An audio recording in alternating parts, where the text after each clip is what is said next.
Hey everyone, and welcome. So for the next few minutes, we're going to do something pretty cool.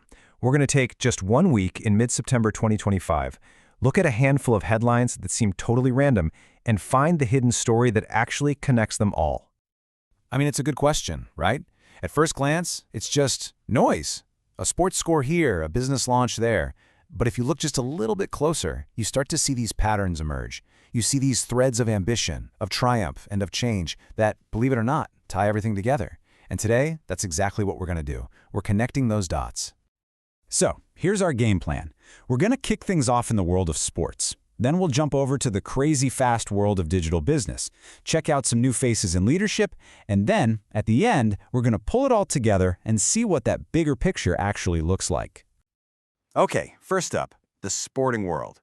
This is a place that's always a whirlwind of emotion, isn't it?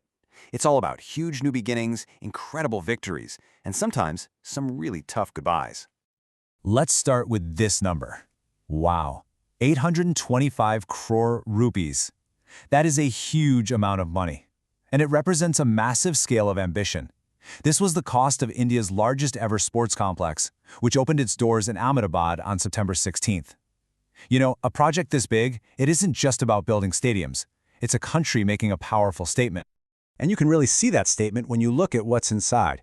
We're talking international-class swimming pools, state-of-the-art arenas for every kind of sport, and even places for athletes to live and train.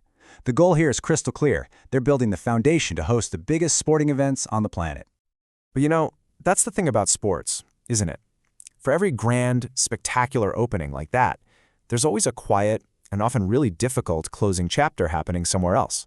And here it is, literally the day before that complex opened, on September 15th, the French football star and World Cup winner, Samuel Umtiti, announced his retirement. And get this, he was only 31. This quote right here, it's just such a raw reminder of the incredible physical price these athletes pay, and how fast a legendary career can come to an end. But that very same week was also about pure joy and victory. Over in the world of chess, Dutch Grandmaster Anish Giri had a massive win at the FIDE Grand Swiss, which booked his ticket to the World Championship qualifiers.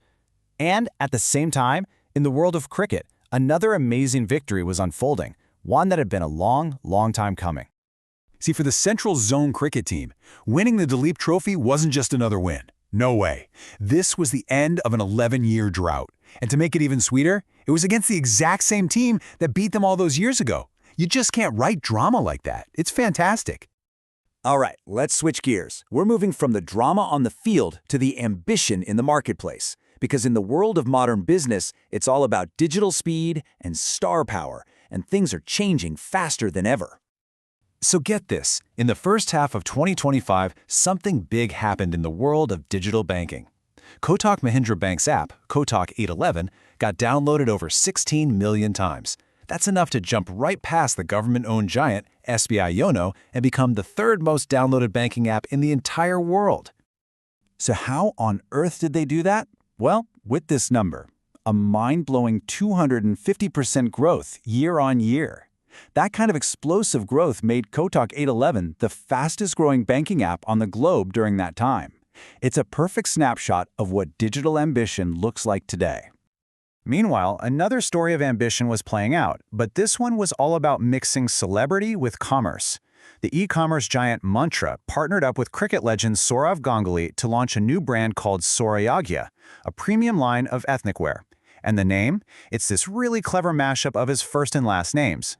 But here's the really smart part. The launch wasn't just random. No, it was timed perfectly to land right before Durga Puja, which is the single biggest cultural festival and shopping season in eastern India, where Ganguly is an absolute icon. Talk about a brilliant move, mixing cultural timing with business strategy. And you know, that same kind of strategic thinking applies to leadership too.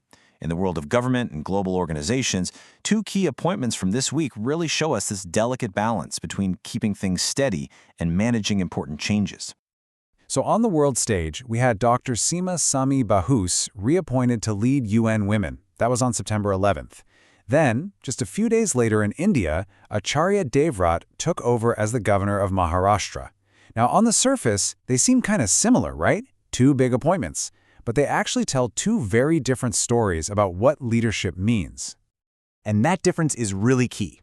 Dr. Bajos's reappointment at UN Women is all about continuity. It's about keeping a steady hand on the wheel for a super important global mission. It signals stability. On the other hand, Acharya Devrad's appointment was a necessary transition. It was part of the system working as designed to ensure a smooth handover after the person before him moved up to a new role. So one is about staying the course, the other is about managing change. Okay, so we've looked at sports, we've looked at business, we've looked at leadership. Now it's time to pull all those different threads together and see what this 1 week in September is really telling us. When you actually connect the dots, these clear themes just pop right out. First, you see ambition in motion. And I don't just mean as an idea. I mean a real 825 crore rupees sports complex and a banking app growing by 250%. Then there's the human element, which is impossible to ignore.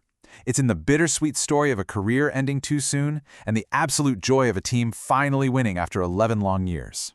And finally, you see these cycles of change everywhere, from a planned, orderly transition in government to the final whistle that signals the end of an era for an athlete. And that's really the magic of looking a little closer, isn't it? It's a great reminder that behind every single headline, there is a much bigger, much deeper story about where we're all heading. New arenas, new brands, new leaders. Every single headline is like a little piece of the puzzle of our future. It really makes you think, doesn't it? What story will tomorrow's headlines tell? Thanks so much for joining me.